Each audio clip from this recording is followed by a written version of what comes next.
ಶುಭೋದಯ. ಒಂದು ಊರಲ್ಲಿ ಒಂದು ಸಂಜೆ ಚಿರತೆ ಗರ್ಜನೆ ಕೇಳಿ ಊರಿನ ಜನ ಎಲ್ಲ ಅಲ್ಲೋಲ ಕಲ್ಲೋಲ, ಎಲ್ಲ ಮನೆ ಒಳಗೆ ಹೋಗಿ ಬಾಗ್ಲು ಹಾಕ್ಕೊತಾ ಇದ್ದಾರೆ, ಓಡ್ತಾ ಇದ್ದಾರೆ. ಹಿಂಗೆ ತಿರ್ಗೋ ಅಷ್ಟರೊಳಗೆ ಚಿರತೆ ಊರೊಳಗೆ ಬಂದೇ ಬಿಡ್ತು. ಚಿರತೆ ಇನ್ನೇನು ಒಬ್ಬರ ಮೇಲೆ ಹಾರಬೇಕು, ಆಗ ಅಲ್ಲೇ ಇದ್ದ ಪುಟ್ಟಿ ಅಲ್ಲಿ ಪಕ್ಕದಲ್ಲಿ ಇದ್ದಿದ್ದ ಕೋಳಿನ ತೆಗೆದು ಬಿಸಾಕ್ತಾಳೆ. ಬಿಸಾಕಿದಾಗ ಚಿರತೆ ಅದನ್ನ ಹಿಡ್ಕೊಂಡು ಕಾಡುಗಳಿಗೆ ಓಡೋಗ್ಬಿಡುತ್ತೆ.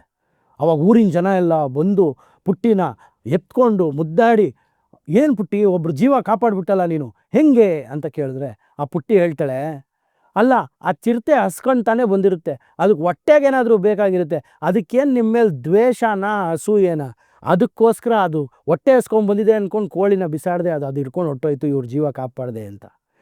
ಇದನ್ನ ನೋಡಿನೇ ಅವತ್ತಿನ ದಿನ ಬಡ್ದಿರಬೇಕು, ದೊಡ್ಡವರೆಲ್ಲ ಜಾಣರಲ್ಲ, ಚಿಕ್ಕವರೆಲ್ಲ ಕೋಣ್ರಲ್ಲ ಅಂತ. ಸೊ ಚಿಕ್ಕ ಮಕ್ಕಳಲ್ಲೂ ಬುದ್ಧಿವಂತಿಕೆ ಇರುತ್ತೆ ಅನ್ನೋದನ್ನ ಒಪ್ಕೊಳ್ಳಿ. ಇದುವೇ ನಿತ್ಯ ಸತ್ಯ.